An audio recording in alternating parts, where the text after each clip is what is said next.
Hello बच्चों, तो आज हम करेंगे next part of the chapter chemical reaction and equation. इसमें हम करेंगे टाइप्स ऑफ रिएक्शन।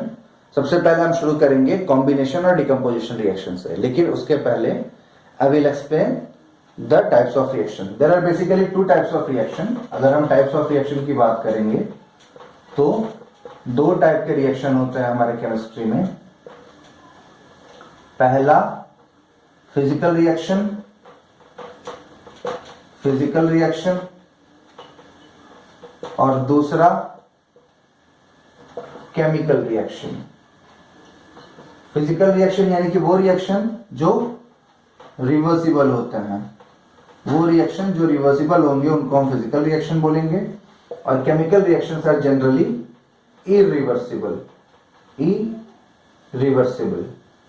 यानी कि ये जनरली रिवर्सिबल रिएक्शन नहीं होते हैं केमिकल रिएक्शंस। फिजिकल रिएक्शन का अगर मैं एग्जांपल पूछूं आपसे तो आप क्या बताओगे? बर्निंग ऑफ कैंडल सिंपल है, फिजिकल भी है केमिकल भी है, वो दोनों ही है। Okay, so we will start about the जो हमें पकड़ना है इस चैप्टर में, दैट इज केमिकल रिएक्शन। यानी कि केमिकल रिएक्शंस में कौन कौन से रिएक्शन होंगे। तो केमिकल रिएक्शन में जनरली 5 टाइप के रिएक्शन पढ़ने हैं हम लोगों को। There are 5 types of reaction in chemical reaction. First is combination reaction, second is decomposition reaction, and third is displacement reaction. After it, the fourth one is double displacement reaction, और last जो पढ़ना है आपको इस chapter में that is redox reaction. तो आज के वीडियो में हम करेंगे सिर्फ कॉम्बिनेशन और decomposition reaction. So we will start. सबसे पहली बात, कॉम्बिनेशन रिएक्शन और डिकम्पोजिशन रिएक्शन हम क्या होता है मैं समझा देता हूं पहले ब्रीफली। कॉम्बिनेशन रिएक्शन यानी कि एज द नेम सजेस्ट, इसमें क्या हो रहा है? कंबाइन हो रहा है। और डिकम्पोजिशन में क्या होगा हमारा? डिकम्पोजिशन यानी कि इसमें क्या होगा हमारा? डिकम्पोज होगा। It is made up of, इसमें क्या होगा हमारा? कंबाइन होगा और इसमें क्या होगा? डिकम्पोज होगा। डिकम्पोज यानी कि ब्रेक होगा। क्या ब्रेक होगा? रिएक्टेंट। और कंबाइन क्या होगा? रिएक्टेंट। यहां पे क्या होगा? 2 या मोर देन 2 रिएक्टेंट्स कंबाइन करेंगे। यानी कि अगर हम जनरल इक्वेशन की बात करेंगे तो A plus B gives AB, और यहां पे क्या हो जाएगा? AB जो है वो ब्रेक करके A प्लस बी देगा। This is general equation for the reaction.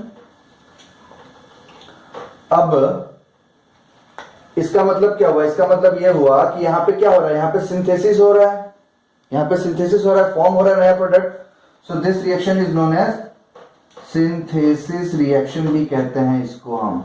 Combination reaction को हम सिंथेसिस रिएक्शन भी कहते हैं। और यहां पे डिकम्पोजिशन में क्या हो रहा है? बिल्कुल इसका अपोजिट हो रहा है, उल्टा हो रहा है। तो इसलिए हम इसको क्या कहते हैं? Anti synthesis reaction. Anti synthesis reaction. ये तो बेसिक डिफरेंस हो गया कॉम्बिनेशन और डिकम्पोजिशन में। कॉम्बिनेशन में 2 और 2 से ज्यादा रिएक्टेंट कंबाइन करेंगे to give a single product. Decomposition में सिंगल रिएक्टेंट डिकम्पोज होगा, ब्रेक होगा टू गिव 2 और more than 2 products. This is clear.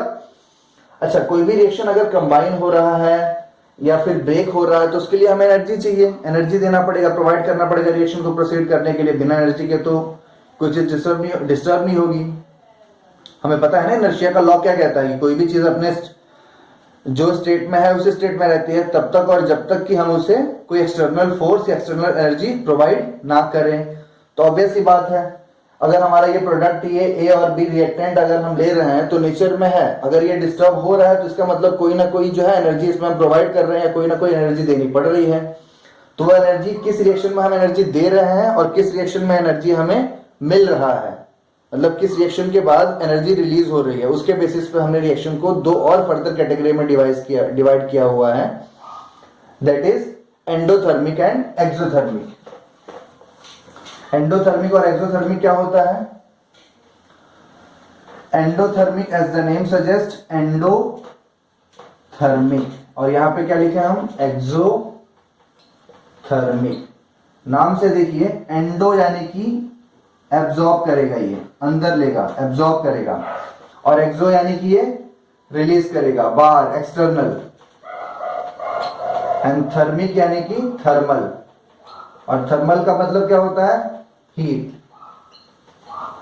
और यहां पे भी सेम, थर्मल यानी कि हीट।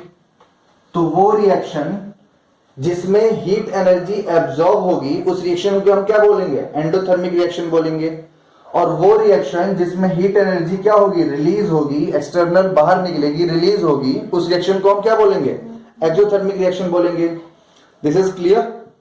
एंडोथर्मिक रिएक्शन यानी कि वो रिएक्शन जिसमें हीट एब्जॉर्ब हो रहा हो, और एक्सोथर्मिक यानी कि वो रिएक्शन जिसमें हीट रिलीज हो रहा हो। अब इसका एग्जाम्पल क्या होगा? बहुत सिंपल और बेसिक एग्जाम्पल हम लेंगे जो आप डेली लाइफ में इजीली उसको देखते हैं आप। एग्जाम्पल हम लेते हैं आइस टू वाटर। अब आइस से वाटर जब बनेगा तो आइस क्या होता है? आइस का टेम्परेचर क्या होता है? कम होता है, टेम्परेचर इसका कम होगा, टेम्परेचर आइस का कम होगा। और वाटर का टेम्परेचर क्या होगा? ज्यादा होगा। किसके कंपेयर में? आइस के कंपेयर में। तो यहां पे टेम्परेचर कम था, यहां पे टेम्परेचर बढ़ गया। टेम्परेचर बढ़ गया इसका मतलब क्या है? इसने एनर्जी गेन की या लूज की? सोचिए जरा। अगर टेम्परेचर कम से ज्यादा हुआ है इसका मतलब क्या है? कि इस आइस ने एनर्जी क्या किया? एब्जॉर्ब किया, और एब्जॉर्ब करके वाटर में चेंज हुआ है। तो ice to water energy absorb कर रहा है, तो कौन सा रिएक्शन हुआ ये? दिस इज एनर्जी एब्जॉर्ब कर रहा है, तो एंडोथर्मिक रिएक्शन, क्योंकि ये एनर्जी एब्जॉर्ब कर रहा है। आइस को जब हम एनर्जी देंगे तब वाटर में चेंज होगा वो, तभी तो टेम्परेचर बढ़ेगा उसका। तो दिस इज एंडोथर्मिक रिएक्शन। और अगर हम इसी चीज को उल्टा कर देंगे, अगर मैं इस एरो को रिवर्स कर दूं, मैं अगर इसे रिवर्स कर दूं तो फिर क्या हो जाएगा हमारा? हाई टेम्परेचर से लो टेम्परेचर आ रहा है, मतलब इसमें क्या है? एनर्जी यहां पे ज्यादा थी, यहां पे एनर्जी कम करनी है। कम करनी है तो वाटर क्या करेगा? एनर्जी लूज करेगा। लूज करेगा यानी कि एनर्जी क्या करेगा? रिलीज करेगा। तो ये क्या हो जाएगा? This would be exothermic.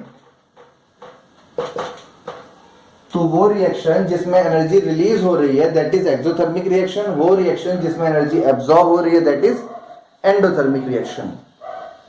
Simple एक ही एग्जांपल में मैंने आपको दोनों चीजें समझाई ताकि आप लोगों को समझ में इजीली आ जाए। This is all about endothermic and exothermic. अच्छा, डिकम्पोजिशन में there are further types. Decomposition में कुछ टाइप होते हैं डिकम्पोजिशन रिएक्शन में। कौन कौन से होते हैं? डिकम्पोजिशन यानी कि कोई भी चीज अगर डिकम्पोज हो रही है, ब्रेक हो रही है, तो उसको हमें एनर्जी देनी पड़ेगी। एनर्जी हम किस फॉर्म में दे रहे हैं उसके बेसिस पे there are different types of decomposition reaction. अगर हम एनर्जी दे रहे हैं, डिकम्पोजिशन की बात करेंगे हम, सिर्फ कोई भी चीज डिकम्पोज हो रही है तो एनर्जी हम किस फॉर्म में दे सकते हैं? या तो हम लाइट के फॉर्म में देंगे, फोटो, या फिर हम देंगे उसको इलेक्ट्रिसिटी के फॉर्म में, या फिर हम दे सकते हैं हीट के फॉर्म में। हीट यानी कि थर्मल। यही तीन फॉर्म में हम एनर्जी दे सकते हैं सिंपली। तो अगर हम लाइट के फॉर्म में एनर्जी दे रहे हैं तो वो क्या होगा? फोटोलाइसिस। फोटोलाइसिस होगा या फिर फोटो डिकम्पोजिशन। आइदर लाइसिस लिखा होगा या फिर फोटो डिकम्पोजिशन लिखा होगा। डिकम्पोजिशन, कहीं पे भी अगर ये टर्म लाइसिस लिखा हो इसका मतलब क्या होता है? ब्रेक करना, टूटना। चाहे ये बायोलॉजी में लिखा हो या केमिस्ट्री में लिखा हो, लाइसिस का मतलब ब्रेक करना। कहां ब्रेक हो रहा है? लाइट के प्रेजेंस में ब्रेक हो रहा है, तो दैट इज फोटोलाइसिस या फोटो डिकम्पोजिशन रिएक्शन। इसका एग्जाम्पल क्या होगा अगर मैं पूछूं आपसे? तो सिंपल एग्जाम्पल आपके एनसीईआरटी में दिया हुआ है। AgBr पे जब सनलाइट गिरती है, सनलाइट की वजह से Ag और Br सेपरेट हो जाता है। रिएक्शन बैलेंस करना है आप लोगों को, बैलेंस आप लोग करेंगे। नेक्स्ट इज इलेक्ट्रिसिटी के प्रेजेंस में अगर हम बात करेंगे डिकम्पोजिशन की, तो अगर हम इलेक्ट्रिसिटी प्रोवाइड कर रहे हैं तो डिकम्पोज कैसे होगा? बहुत ही बेसिक एग्जांपल है इसका, वाटर का फॉर्मेशन। वाटर का इलेक्ट्रोलाइसिस आपने सुना होगा। वाटर में जब हम इलेक्ट्रिसिटी पास करते हैं बाय इलेक्ट्रोड्स तो हमें क्या मिलता है?